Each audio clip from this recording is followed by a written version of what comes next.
अस्सलाम वालेकुम दोस्तों, मैं आपको परफेक्ट वेब सॉल्यूशंस की तरफ से वर्डप्रेस गुटेनबर्ग प्लगइन डेवलपमेंट की इस वीडियो ट्यूटोरियल सीरीज़ में खुशामदीद कहता हूँ। मेरा नाम इमरान कासिम है और ये हमारा इस वीडियो ट्यूटोरियल सीरीज़ का पार्ट 3 है। और आज की इस वीडियो ट्यूटोरियल में हम स्टाइलिंग पर बात करेंगे कि हम जो अपने ब्लॉग्स क्रिएट करते हैं, उनको किन-किन तरीकों से स्टाइलिंग दे सकते हैं, उन पर different kind of CSS apply कर सकते हैं। तो मैं उम्मीद करता हूँ कि आप मेरे इस वीडियो ट्यूटोरियल को एंड तक देखेंगे और इसको लाइक भी करेंगे। इसके अलावा अगर आप हमारे इस चैनल परफेक्ट वेब सॉल्यूशंस पर न्यू हैं, तो इसको सब्सक्राइब करते हुए साथ में मौजूद बेल के आइकन को प्रेस करते हुए ऑल नोटिफिकेशंस को भी ऑन कर लीजिएगा ताकि आने वाले वीडियो ट्यूटोरियल्स की अपडेट्स आपको मिलती रहें। Thank you very much.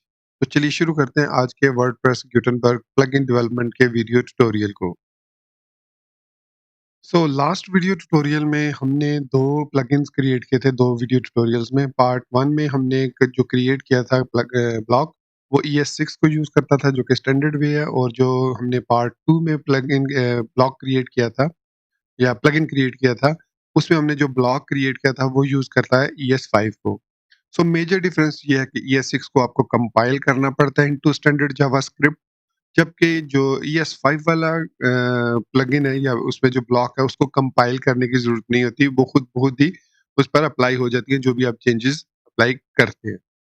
आज हम बात करने वाले हैं कि इन ब्लॉक्स पर स्टाइलिंग कैसे अप्लाई की जाती है। 3 बेसिक तरीके हैं स्टाइलिंग अप्लाई करने के। आप जानती हैं कि सबसे पहला तरीका ये होता है एक्सटर्नल स्टाइल शीट्स, जो हम ऑलरेडी देख चुके हैं कि हमारे पास एडिटर डॉट सीएसएस है यहाँ पर। और इसके अलावा यहाँ पर देखिए एडिटर सोर्स के फोल्डर में एडिटर डॉट सीएसएस है, एससीएसएस और स्टाइल डॉट एससीएसएस, जो कंपाइल होकर बिल्ड फोल्डर के अंदर सेव हो जाती है, स्टाइल इंडेक्स डॉट सीएसएस और इसके अलावा इंडेक्स डॉट सीएसएस के नाम से। ये दोनों फाइल्स यहाँ पर आप देख सकते हैं, एडिटर स्टाइल और स्टाइल दोनों यूज़ कर रहे हैं, इंडेक्स डॉट सीएसएस और style dash index dot CSS. ये दोनों फाइल्स कंपाइल होकर यहाँ पर बिल्ड के फ़ोल्डर में सेव होती हैं जब हम यहाँ पर npm स्टार्ट को रन करते हैं। और इसके अंदर जो भी चेंजेस हम करते हैं उसके मुताबिक उसमें चेंजेस हमारे ब्लॉक में हो जाती हैं। जो दूसरा तरीका है वो है इनलाइन स्टाइलिंग का। इनलाइन स्टाइलिंग से मुराद ये है कि हम यहाँ पर with in the GS file, जो हमारे पास ये edit.js फॉर एग्जांपल है, इसके अंदर हम इनलाइन स्टाइलिंग जो है वो अप्लाई कर सकते हैं। सपोज यहाँ पर मैं एक वेरिएबल ले लेता हूँ, const styling, styling is equal to, और यहाँ पर इसको मैं एक ऑब्जेक्ट पास कर सकता हूँ। एक तो ये तरीका है। एक दूसरा तरीका डायरेक्टली ये है कि मैं यहाँ पर जो यूज ब्लॉक प्रॉप्स जो हमारे पास हुक है, इसके अंदर डायरेक्टली मैं ऑब्जेक्ट पास करके इसको दे सकता हूँ स्टाइल, और इसके बाद इस पर जो भी मैं स्टाइल अप्लाई करना चाहूँ in the form of object, मैं यहाँ पर अप्लाई कर सकता हूँ। फॉर एग्जांपल बैकग्राउंड कलर में चेंज कर सकता हूँ। फिलहाल कौन सा कलर है, ग्रीन है हमारे ब्लॉक वन का, तो मैं इसको भी रेड करना चाह रहा हूँ, तो यहाँ पर मैं इसको रेड बैकग्राउंड देता हूँ, सेव करूंगा। जैसे ही वो कंपाइल होकर रन हुआ, मैंने इसको रीलोड किया, तो ये देखिए हमारा जो ब्लॉक है उसका बैकग्राउंड कलर रेड हो गया। इस तरीके से चाहे तो आप वेरिएबल क्रिएट करके कंप्लीट स्टाइलिंग यहीं पर क्रिएट करके उसको यहाँ पर यूज कर सकते हैं। बट ये जो इनलाइन स्टाइलिंग है, ये शॉर्ट स्टाइलिंग के लिए, अगर कोई थोड़ी सी स्टाइलिंग है या कोई डायनेमिक स्टाइलिंग आप अप्लाई करने जा रहे हैं अपने ब्लॉक पर, तो उसके लिए आप इसको यूज कर सकते हैं। अदरवाइज जो स्टैंडर्ड वे होता है, जो HTML CSS में भी रेकमेंड किया जाता है, वो होता है कि यूजिंग एक्सटर्नल स्टाइल शीट। अब ये जो यूज़ ब्लॉक प्रॉप्स है, ये मैंने आई थिंक पार्ट 1 में आपको एक्सप्लेन किया था कि ये जो है, ये हमें ब्लॉक की प्रॉपर्टीज़, जो डिफ़ॉल्ट प्रॉपर्टीज़ होती हैं, जो वर्डप्रेस की तरफ से होती हैं, वो हमें इसके अंदर ऑलरेडी क्रिएट करके हमें शो कर देता है। तो वो जो प्रॉपर्टीज़ हैं, वो हम देख सकते हैं यहाँ पर। हम जब इस ब्लॉक को इंस्पेक्ट एलिमेंट करते हैं, तो यहाँ पर इसके अंदर जो-जो प्रॉपर्टीज़ हैं, जैसे इसकी आईडी है, इसके ये जो क्लासेस हैं, एरिया लेबल, ये हमने नहीं दिया हुआ है कुछ भी। ये तमाम की तमाम जो प्रॉपर्टीज़ हैं, ये इस अकेले फंक्शन की मदद से हमें मिल रही हैं, यूज़ ब्लॉक प्रॉप्स। तो ये डिफ़ॉल्ट एक क्लास भी हमें जनरेट करके देता है, जो कि यहाँ पर हमने एडिटर डॉट सीएसएस में यूज़ की थी। इसमें dot WP block dash create dash, ये स्टैंडर्ड वे होता है, हर एक के साथ ऐड होता है, और ये जो होता है आपकी नेम स्पेस होती है ब्लॉक डैश पीडब्ल्यूएसपी के। बेसिकली ये तमाम आपका जो ब्लॉक डॉट जेसन के अंदर ये जो नेमिंग कन्वेंशन है, क्रिएट ब्लॉक डैश पीडब्ल्यूएसपी के ब्लॉक 01, यही स्लैश को इसने डैश में कन्वर्ट कर दिया और ये create dash block dash PWSPK block 01 बन गया और यही वाला इसने यहाँ पर ऐड कर दिया। और यही चीज़ इसने की स्टाइल डॉट सीएसएस के अंदर भी कि यहाँ पर भी WP create block PWSPK block 01 के नाम से उसे सेव कर दिया। और जो दूसरा हमने प्लगइन क्रिएट किया था उसमें भी उसने यही कॉन्सेप्ट को यूज़ किया एडिटर डॉट सीएसएस में देखिए और स्टाइल डॉट सीएसएस में इसमें PWSPK ब्लॉक 02 है क्योंकि हमारी जो ब्लॉक डॉट जेसन फाइल है उसके अंदर ये वाली नेम स्पेस हमने दी हुई है। तो ये 2 तरीके हैं इसको स्टाइल करने के, एक है इंटरनल तरीका इनलाइन सीएसएस और एक है एक्सटर्नल सीएसएस। इसके अलावा हम एक तीसरा तरीका भी यूज़ करते हैं जिसको कहा जाता है एडिंग ब्लॉक सपोर्ट। तो यहाँ पर मेरे पास PWSPK ब्लॉक 01 का मैं ओपन करता हूँ। तो यहाँ पर ये ब्लॉक डॉट जेसन फाइल है। इसके अंदर एक सपोर्ट की है, सपोर्ट्स। इस की को हम यूज़ करते हुए इसके अंदर एक object different kinds of object insert करके अपने ब्लॉक की स्टाइलिंग कर सकते हैं। फॉर एग्ज़ाम्पल मैं इस ब्लॉक का कलर चेंज करना चाह रहा हूँ। मैं इसको एक बार रीलोड करता हूँ ताकि ये स्टाइलिंग वापस आ जाए।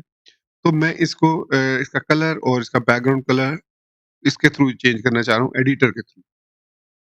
तो मुझे क्या करना होगा, यहाँ पर मैं कॉमा प्रेस करूँगा और इसके बाद मैं यहाँ पर डबल कोट्स के अंदर लिखूँगा मुझे इसका कलर चेंज करना है। सो कलर की प्रॉपर्टी ऐड करूँगा और यहाँ पर ऑब्जेक्ट पास करूँगा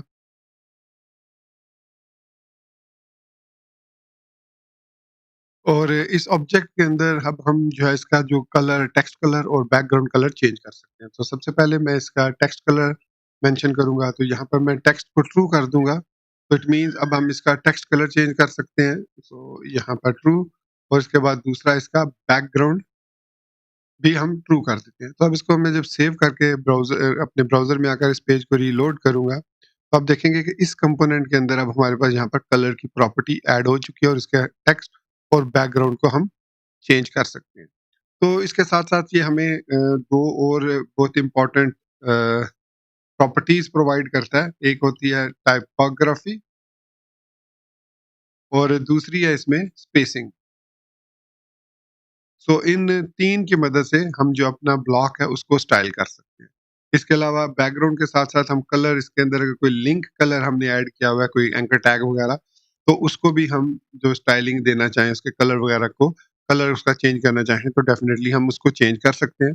इसके अलावा हमें वो एक विजुअल कंट्रास्ट चेकर जो है वो विजुअली हमें बताएगा कि जी आप इस कलर कॉम्बिनेशन टेक्स्ट और बैकग्राउंड को सही से यूज़ नहीं कर रहे हैं। आपका या तो डार्क बैकग्राउंड और डार्क कलर है या फिर लाइट बैकग्राउंड और लाइट कलर है, तो ये उस चीज़ को चेक करके आपको नोटिफ़िकेशन प्रोवाइड करता है। बाय डिफ़ॉल्ट ये ट्रू होता है, अगर आप इसको फ़ॉल्स करना चाहें तो कर सकते हैं। सो टाइपोग्राफी के अंदर अगर हम आएँ तो टाइपोग्राफी के अंदर हमारे पास फ़ॉन्ट साइज़ है और मैं इसको थोड़ा-सा नीचे कर लूँ, ये सिलेक्ट नहीं हो रहा। सो टाइपोग्राफी के अंदर हमारे पास यहाँ पर फ़ॉन्ट साइज़ है, इसको हम ट्रू कर देते हैं, बाय डिफ़ॉल्ट ये फ़ॉल्स होता है और उसके बाद इसमें लाइन हाइट है, ये बाय डिफ़ॉल्ट फ़ॉल्स होते हैं, इसको भी हम ट्रू कर देते हैं। इसके साथ स्पेसिंग में हमारे पास मार्जिन और पैडिंग है, तो मार्जिन को भी मैं ट्रू कर देता हूँ, बाय डिफ़ॉल्ट डिफ़ॉल्ट ये फ़ॉल्स होता है, पैडिंग को भी मैं ट्रू कर देता हूँ। सो अब हम अपने कंपोनेंट की जो है वो स्टाइलिंग यहाँ पर एडिटर के अंदर कर सकते हैं। यहाँ पर देखिए टेक्स्ट का कलर, बैकग्राउंड का कलर, लिंक का कलर चेंज कर सकते हैं।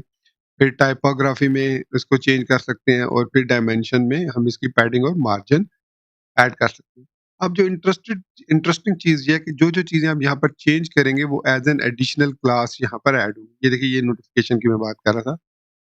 तो कह रहा है दोनों डार्क है, तो अब ये हमने यूज़ किया और लिंक का कलर हम इसमें चूँकि लिंक कलर तो हमने ऐड ही नहीं किया हुआ, तो इसलिए यहाँ पर लिंक तो एडेड ही नहीं है, तो इसलिए उसपे कोई कलर अप्लाई नहीं हुआ।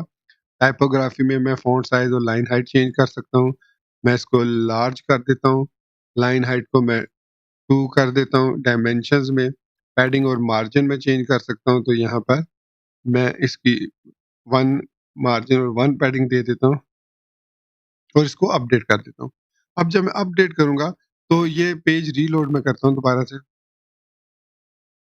तो इस कंपोनेंट के अंदर हमारे पास ये जो एडवांस क्लासेस है, इसके अंदर ये क्लासेस ऐड हो जाते हैं। अगर कल को हम इसको रिमूव करते हैं इस सपोर्ट को, तो इसके अलावा अगर हम यहाँ पर विजुअल एडिटर से कोड एडिटर एडिटर में आए तो यहाँ पर आप देख सकते हैं कि हमारा जो स्टाइलिंग है वो सारा का सारा यहाँ पर जो भी अप्लाई हो रहा है वो यहाँ पर कमेंट सेक्शन के अंदर अप्लाई हो रहा है।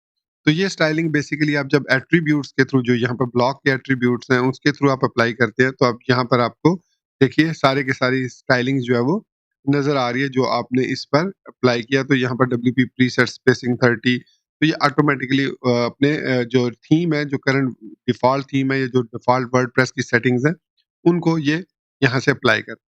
सो दोस्तों ये था हमारा आज का वर्डप्रेस गुटेनबर्ग प्लगइन डेवलपमेंट का वीडियो ट्यूटोरियल जिसमें हमने स्टाइलिंग पर बात की कि किस तरीके से हम जो है वो स्टाइलिंग चेंज कर सकते हैं अपने ब्लॉग्स की, जो हम प्लगइन डेवलप करते हैं। तो नेक्स्ट आने वाले वीडियो ट्यूटोरियल में हम एडिटेबल फ़ील्ड्स और एट्रिब्यूट्स के बारे में बात करेंगे कि ये दोनों क्या चीज़ें होती हैं और किस तरीके से इनको यूज़ करते हुए हम अपने जो प्लगइन है उसमें गुटेनबर्ग जो ब्लॉक है उसको ज़्यादा डायनामिक कर सकते हैं।